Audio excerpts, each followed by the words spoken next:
Good morning, my dear students. I hope that you are happy and safe at your own home. Today, we are going to start a new chapter, chapter 19, punctuation यानी विराम चिन्ह। तो chapter 19 आपका विराम चिन्ह जो है यह दो शब्दों से मिलकर बना है। पहला है विराम और दूसरा है चिन्ह। विराम का अर्थ ही होता है रुकने से या ठहरने से या विश्राम से, और चिन्ह का मतलब आपको पता ही है। चिन्ह का मतलब है सिंबल, और यहाँ आपको दिया भी है। विराम का अर्थ है रुकना, ठहरना अथवा विश्राम, यानी कि विराम का मतलब हुआ या रुकने से या फिर ठहरने से या फिर विश्राम करने से। आगे इसको और ज़्यादा क्लियर किया गया है कि भाषा के अंतर्गत मौखिक एवं लिखित अभिव्यक्ति के समय अर्थ स्पष्टीकरण के लिए बीच बीच में रुकना, कहीं पर बल देना, कहीं उतार चढ़ाव दर्शाना, कहीं आश्चर्य प्रकट करना तो कहीं प्रश्न करना ही विराम चिन्ह कहलाता है। यानी कि कहने का मतलब ये है कि भाषा के अंतर्गत तो हमारी भाषा दो ही है, एक मौखिक है और दूसरा लिखित है। तो इस दोनों भाषाओं में हम कहता है अभिव्यक्ति के समय, यानी कि हम जो कहना चाह रहे हैं, यानी हमारे कहने का या फिर लिखने का क्या भाव है, उसको यदि आप स्पष्ट करना चाहते हैं तो उसके लिए हम बीच बीच में रुकते हैं या फिर किसी वाक्य पर बल देते हैं, किसी वाक्य में उतार चढ़ाव दर्शाना होता है, या फिर कहीं पे वाक्यों में मुझे आश्चर्य स्पष्ट करना होता है और किसी पे प्रश्न करने का रहता है। तो इस तरह के वाक्यों में जो चिन्हों का प्रयोग किया जाता है वह विराम चिन्ह है, और उसके लिए जो हम रुकते हैं वही है आपका विराम।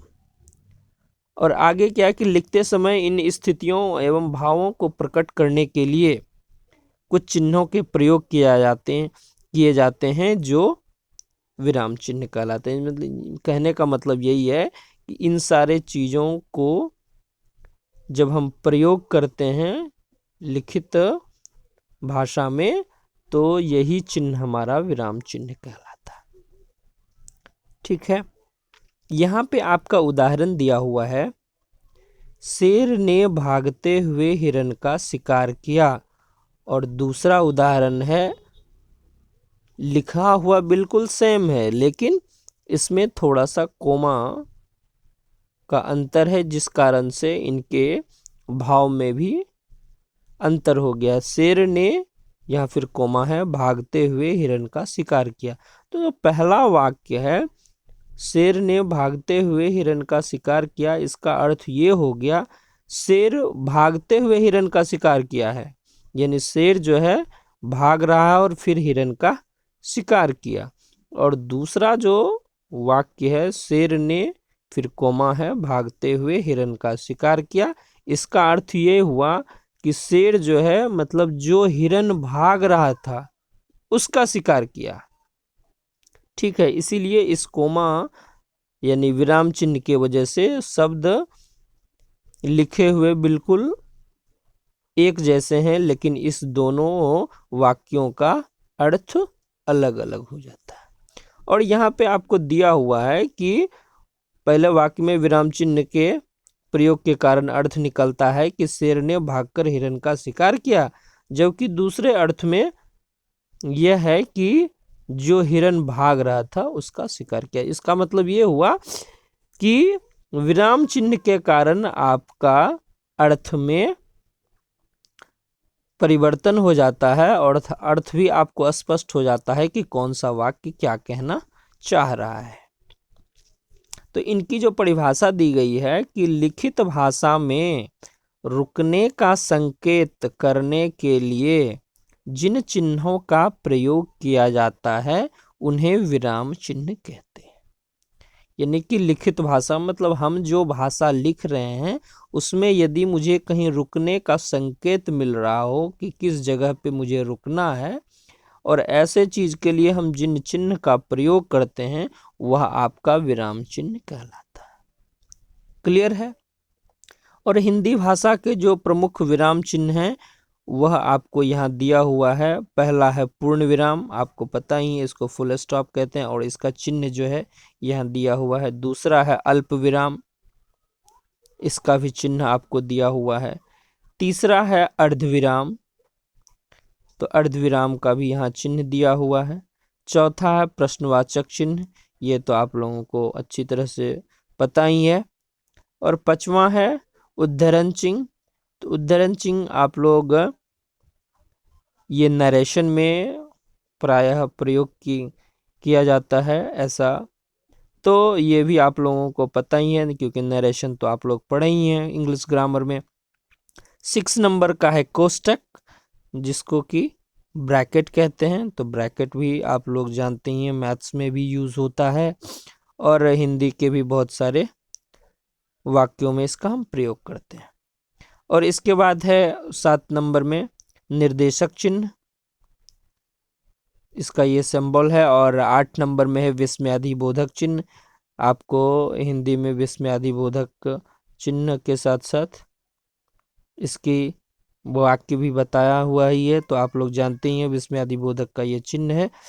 और 9 नंबर में है योजक चिन्ह, योजक चिन्ह भी आप लोग जानते ही हैं।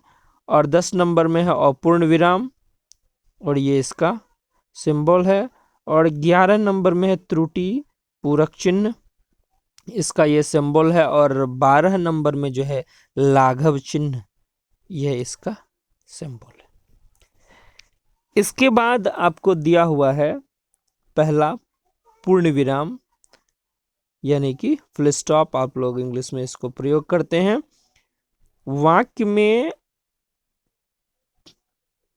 पूरा होने पर जिस चिन्हों का प्रयोग करते हैं वह आपका पूर्ण विराम कहलाता है। और यहाँ भी यही दिया है, वाक्य के पूरा होने पर पूर्ण विराम का प्रयोग किया जाता है। कोई भी सेंटेंस यदि कंप्लीट होता है तो कंप्लीट होने के बाद हम एक फुल स्टॉप देते हैं, तो इंग्लिश में फुल स्टॉप देते हैं और हिंदी में हम वाक्य को पूरा करने के बाद हम एक पूर्ण विराम, ये जो सिंबल है आपका पूर्ण विराम का। ठीक है, दूसरा वाक्य है आपका अल्प विराम। तो अल्प विराम यानी कि अल्प का मतलब ही होता है थोड़ा, तो यानी कि पढ़ते समय या बोलते समय थोड़ा रुकने के लिए अल्प विराम का प्रयोग किया जाता है। क्लियर है कि हम यदि बोलने समय थोड़ा देर यदि कहीं रुकते हैं और या फिर लिखने के समय थोड़ा रुकते हैं तो वह आपका अल्प विराम कहलाता है।